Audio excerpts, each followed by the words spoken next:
Thank you for joining Wars of the Rosies. And this is The Restlessness of Man by the Imperator, AMORC. An article taken from Rosicrucian Digest, Volume 17, Number 3, April 1939. The Thought of the Month, The Restlessness of Man by the Imperator, AMORC. We constantly hear comments being made these days in the newspapers, magazines, and over the radio to the effect that a large portion of the world and a majority of the nations and people of the world are in a more restless mental and physical state than they ever have been for centuries, and that this poor old world of ours is practically in a topsy-turvy mental state, and that this means unhappiness and misery, and the slowing up of progress. Now, all such statements as the foregoing, particularly that the unrest means a slowing up of progress, indicate a poor and erroneous analysis of the situation. Man's restlessness in every sense, physically, mentally, spiritually, and otherwise, has been and still is the largest contributing factor making for the progress and development of civilization. If man had not been restless and uneasy and annoyed and disappointed with conditions when he was in his primitive state, the chances are we would all still be sleeping on the boughs of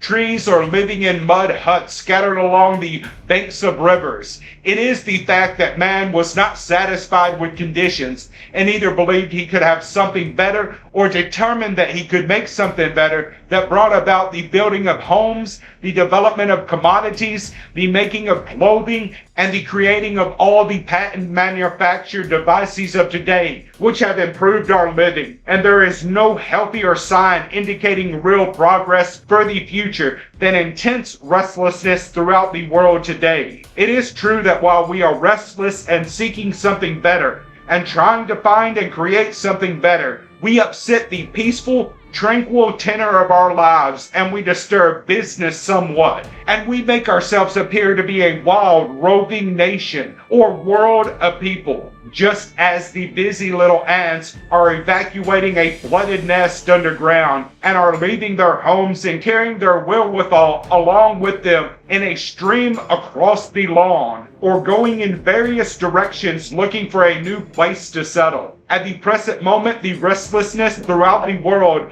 in the spiritual, religious, political, and financial matters is disturbing in many ways, but it is a constructive disturbance. Just the same as when you decide to move from your home into a new home, and during the moving everything is packed in cases or crates or barrels, and you have no comfortable place to sleep for a day or two, and no place for comfortable eating, and your home looks more like a camper's outfit than a home. But nevertheless, you know and I know that despite the fact that your quiet, happy, comfortable home and fireside are all torn asunder, and nothing is in its proper place, and the regularity of your meals and your going and coming is upset, still there is a day not far distant when all of this will be adjusted again and in a better way than it has been. And that is what is true of the world today. Nations may be quarreling with each other and demanding this, that, and the other thing, many of which will not be conceded to them. But in the agitation, in the quarrels, in the contest, in the restlessness, will be born much better and constructive things that may not be manifest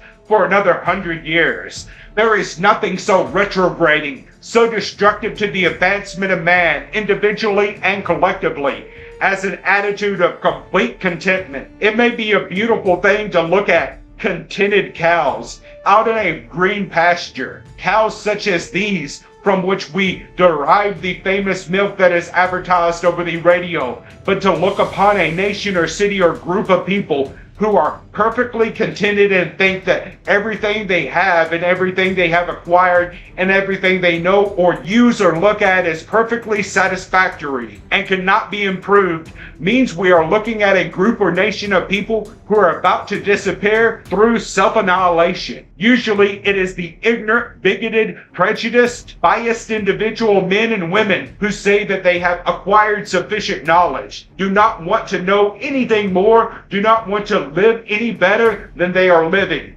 and feel that they have everything life has to offer. We know that such persons soon retrograde to the lowest level. If you are restless mentally and physically and feel that nothing is quite satisfactory that you have in your life, that you want to know more, see more, and learn and experience more and improve the conditions around you, you are on the upward road towards higher and better evolution because your nature is expressing itself in a natural way. But beware of the attitude that nothing new is worthwhile and that you are just ready to sit down and remain fixed and contented with what you have. You are sure to go backward mentally, spiritually, and physically with that attitude, and you will eventually become more unhappy than the most restless being on earth. Thank you for watching, and please don't forget to share, like, subscribe, and comment. And if you can, please consider donating to Wars of the Rosies. Links to PayPal and Patreon are in the description. Thank you so very much.